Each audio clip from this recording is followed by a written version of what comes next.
Hi everybody from a beautiful day in Skyrim. I'm coming at you with two tiny mods today, two very small homes. This first one is Samsip's Riverwood Farmhouse. It's just above Riverwood, as you can see. So as if you were heading to the Barrow, just head up there. I'll show you the location exactly on the map, it's right there. And get to this place. I love all the ivy on the outside of the walls, feels solid and substantial. I wouldn't say it was a farmhouse though, not my view of a farmhouse. Got a nice well out the front. And it's a really small but nice home. You've got all this lovely plant life here on the outside. Got your washing hanging up. And to get the key, it's in the fish barrel. I think it was that top one. One of these anyway that you had to unlock.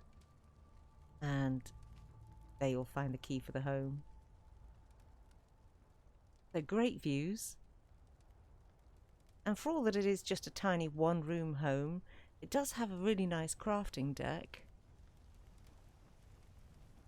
So as you go around, that key opens up this cage. Gives you a bit of protection from the elements.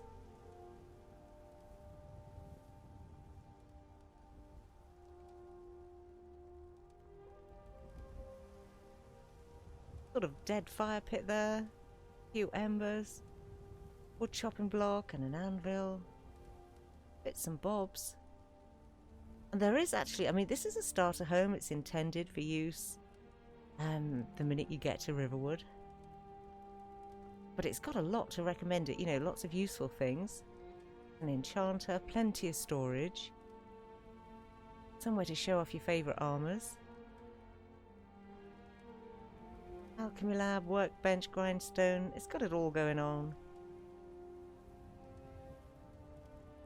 One thing I really wasn't fond of. What the hell? That's gross. Not keen on those things at all. Maybe they're there to serve as a warning, but there. Generally don't go for flayed bodies as part of my decorative, you know, process, but hey. And then into the wee home. Inigo's already in here. So there's no room for anybody but you.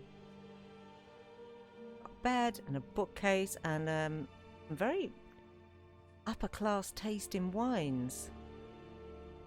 Check it out. And by the way, if you've seen these candle sconces in my last few videos, I've forgotten what they're called, SD's horn candles. They're very nice, aren't they? Really detailed. So yeah, lots of nice things to drink, bit of money. Had a few jewels to get you started. I don't know what that is. Some sort of collapsed pie, maybe? I don't know. But there is a cooking pot. There's no baking surface. And then a whole bunch of useful potions. And that is terrific. You can never find very many of those.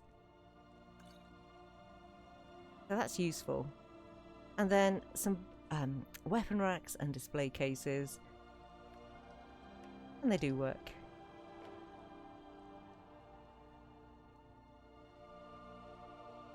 So it's not a cheaty home. There are a few good things to get you started, but it's not super cheaty. And then a bunch more mannequins down this end, which are, I don't know, they're sort of planted in the soil, really.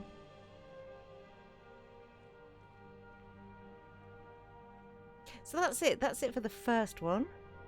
So now we'll head on out and I'll show you the second. Okay, now I'm at Winterhold, and this is Winterhold Homestead by Dex Mods.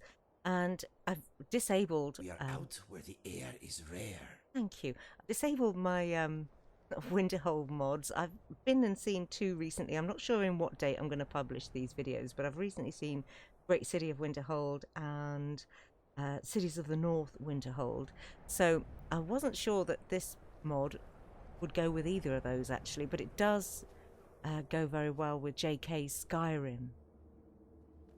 So, and I just realised that JK's Winterhold isn't available for SSE at the moment for some reason. I couldn't find it on the Nexus. So, when you get into town, you will find the cottage first on your right. And as you can see, no windows, tiny little place, nothing going on the outside. And it's intended for a mage playthrough.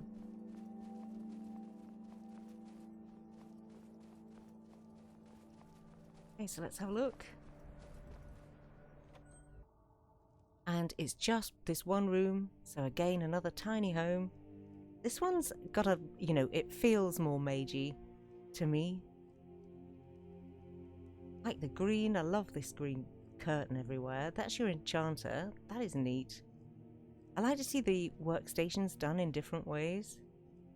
An alchemy lab, storage for your recipes and potions. That tiny little chest, that is so cute. And a strong box. So ingredient storage, there's plenty of storage actually in this place for all that it is tiny. Like the furniture, that's a really neat cupboard.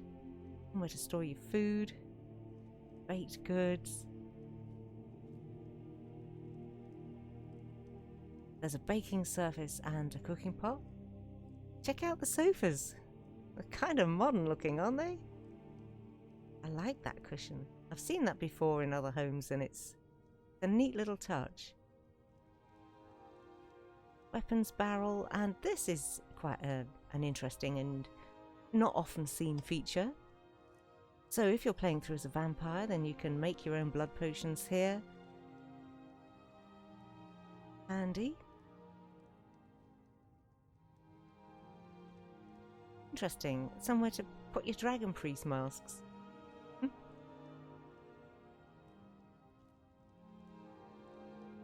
Shrine of Azura.